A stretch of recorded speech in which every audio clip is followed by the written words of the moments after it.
So hi guys, today I'm going to talk about my other task as an intern in Sparks Foundation. So the task 8 that I have dealt here is COVID-19 analysis. So generally I've taken the COVID analysis on whole apart, and here I need to talk about the platform that I've used here. So it's called the Tableau platform, one of the Power BI platforms. So this is used for image and graphical visualization of data. So we'll jump onto the slides here. So the first slide talks about the total number of cases. So in terms of continents, I have mentioned the image column here with total number of cases and its location. So in United States, you can see like these number of cases are present, and throughout the world, these are the number of cases that are present. For example, in India, you can see like, yeah, 14 crores, 86 lakhs, 78,424, 4,224, sorry. So these are the number of cases that are present throughout India and in other countries and continents too. So I have here again mentioned a bar graph about the test units that are being taken. So here the orange line shows the people tested, red shows the samples that are being tested, the blue shows the tests that are being performed, and green shows are the units that are unclear. So based on these categories and the continents, I have represented a bar graph. So it shows that Asia has sample tested these much, and these are the number of cases, and yeah. And next we'll jump onto the new cases. So throughout the world, we need to know about the new cases that are still developing. And so I've developed a world map here. The world map shows the countries throughout the world with the new cases. For example, in India, you have 28,009 cases, which is pretty surprising. And here are like other countries like Brazil, 27,370, USA 70,693, humongous. And I have also shown a horizontal graph on locations in some of new cases. So for example, in Africa you have like 4 to 5 million cases, and Brazil, Canada, Cameroon, Chile, Colombia, Ecuador.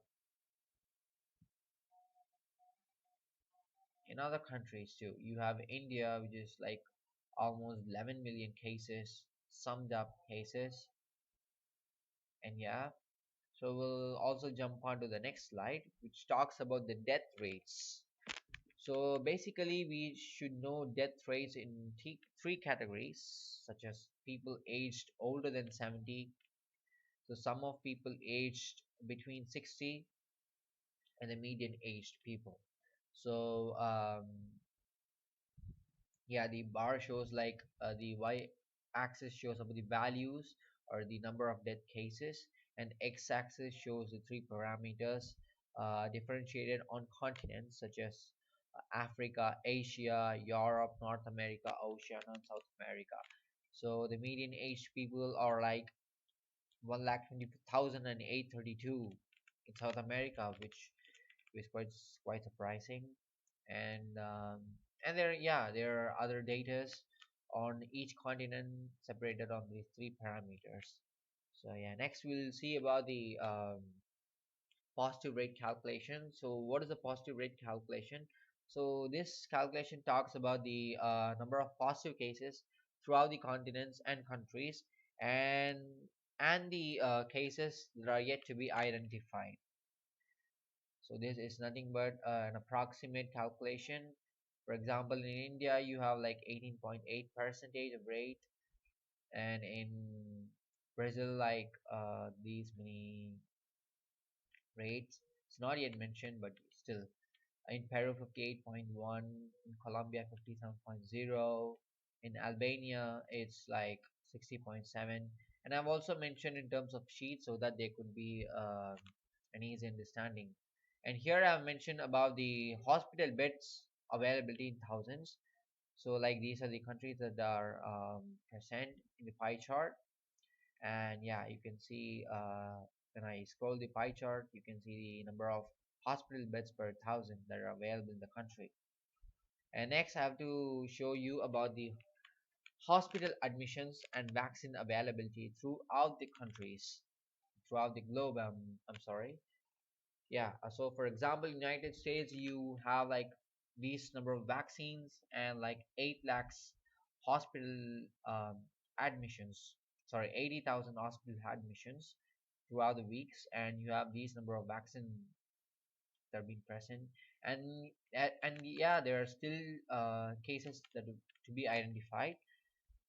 We have Brazil here. We have like places such as Poland, places such as Germany with number of vaccinations and weekly hospital admissions. So, so these are pretty high countries, pretty high rated countries with COVID. And for example, in India, you have like these many total vaccinations, but we haven't surveyed the weekly hospital admissions yet. So yeah, so this is my task 3 accordingly, but this is task 8 and I have finished it. So yeah, thank you.